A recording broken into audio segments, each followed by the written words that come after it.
Howdy, howdy, guys. This is Echo65. Hello, hello, hello.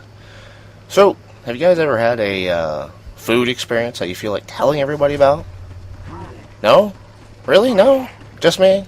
I don't know. It's not exciting. I don't even know why I'm going to tell you about it, but Quaker Steak and Lube. It's a wing place. It's amazing. Haven't been there in like 3-4 years. Went there last night.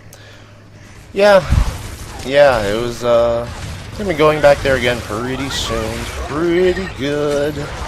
On Tuesdays, it's all-you-can-eat wings. It's amazing. They have, like, 20 different flavors. Recommend it if you live near one. They're, like, pretty heavy in Eastern Ohio, Pennsylvania, New York, Eastern area. I think there's a few out west, not very many. So, yeah, that's my quick rambling on about food real quick. Now, let's get to the game. Gears of War 3. I don't even know what that was, but hey, whatever. So yeah, I got my copy last night, and like clockwork, the UPS guy did not show up till 6 o'clock, 6:30 at night. Release day delivery, you know, it's nice, it's free, you get that, the day comes out, but then you just sit around waiting for it all day. So, I don't know, I think it's just where I live, the UPS guy just doesn't get there till late. What can you do?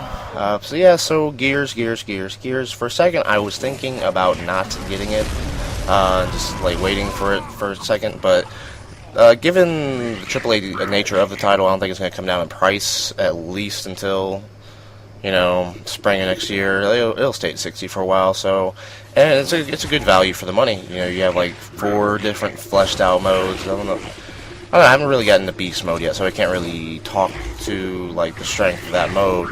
I did play it like for like 2 rounds by myself just to see what the deal was, and of course I picked the drone guy, so it was just basically like, hey, look, I'm shooting at these stranded people, and this one gears guy that just shotties me in the face. So yeah, it's like playing regular multiplayer, single player, people shooting back and forth, but so I didn't really get to mess around with the tickers and the stranger type of locust, but you know, I'm sure that'd be really fun with 4 players playing it, and I look forward to doing that. So yeah, and Horde, you know, from the videos I see of it, it looks like Horde but with traps and turrets and such, and I'm sure that'd be pretty cool.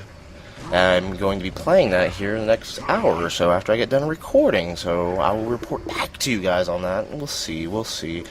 But this is not a Horde video, and this is not a Beast video.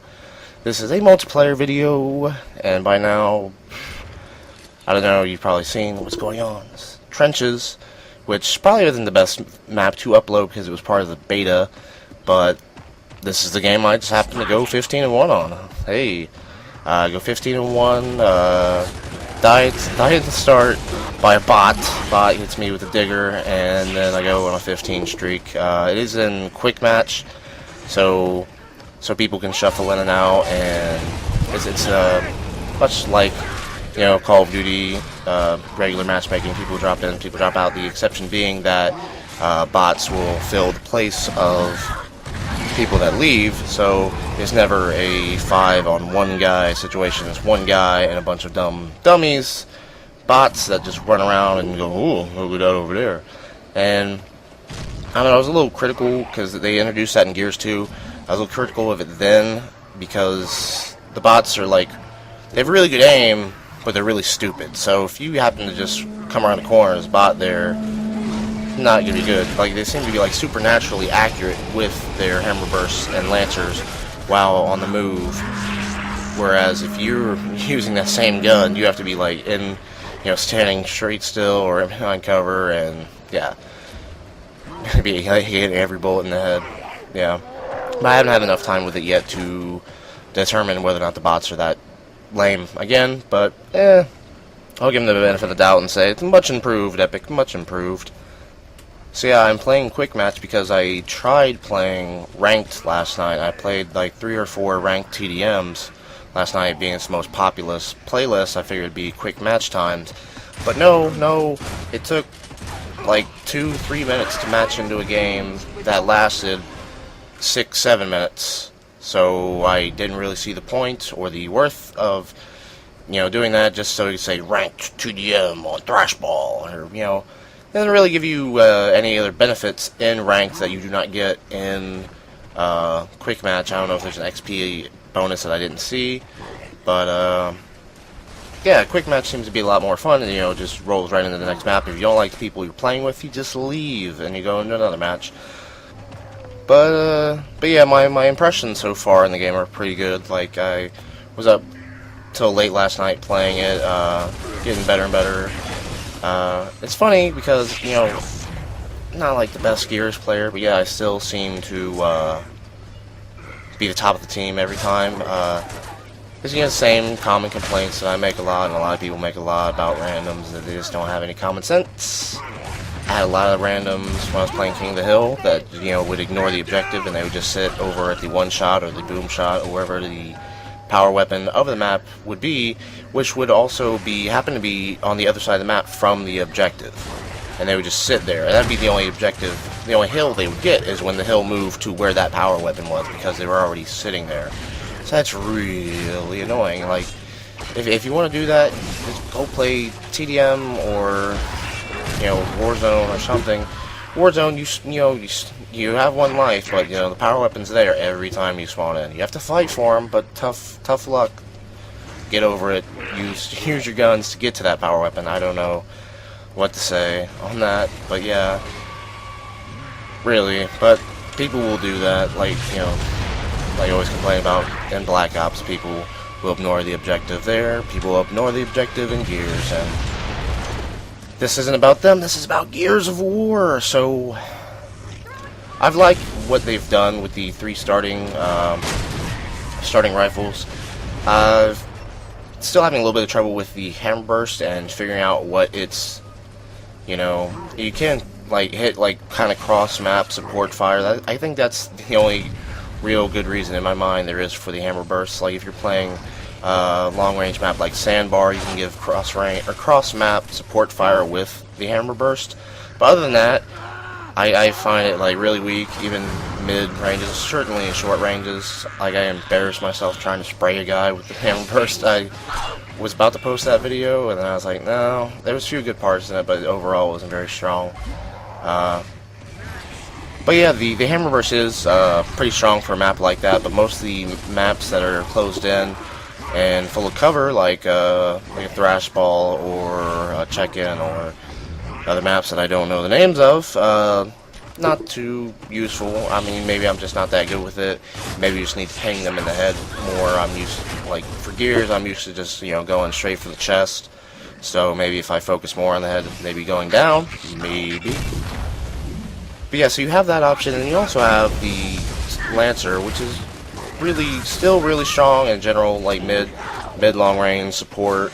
As long as you know how to use it from cover, and keep your reticule bloom down. Don't be just trying to walk around with it unless you're in a tough spot.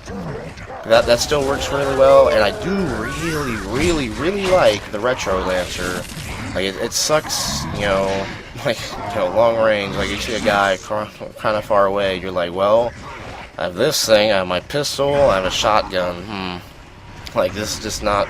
Yeah, you're gonna have to wait for him to get over here.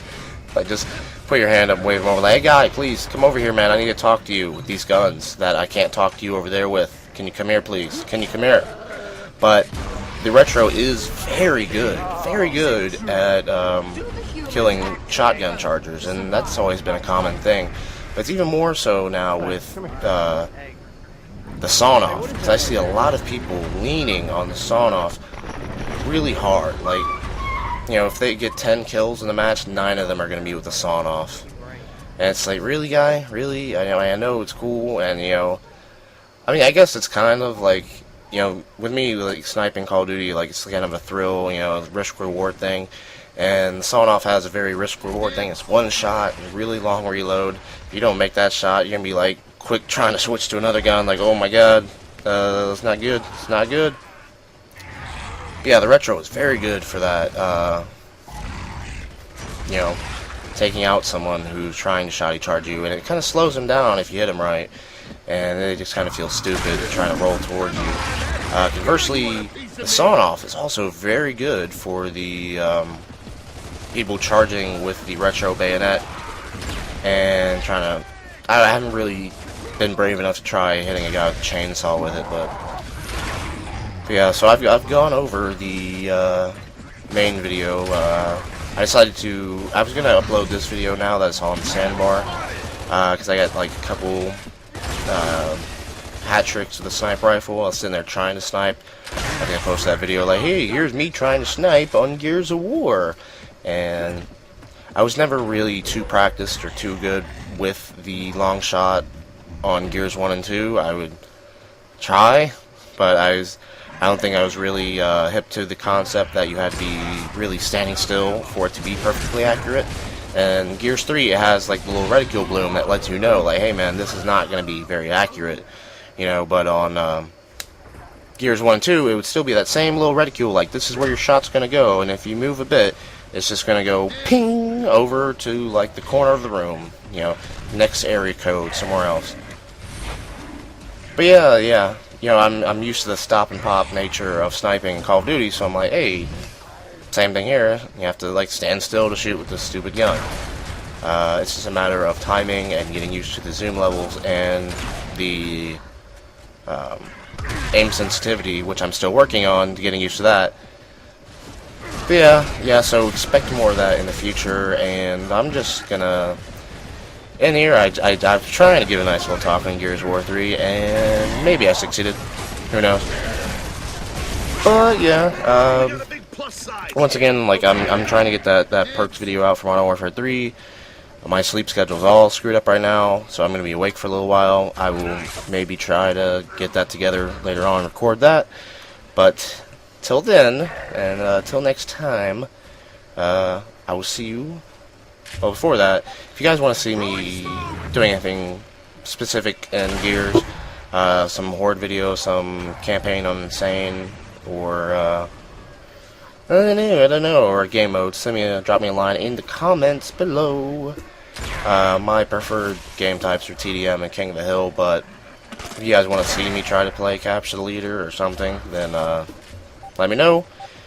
Till next time, this has been episode 65. Bye-bye.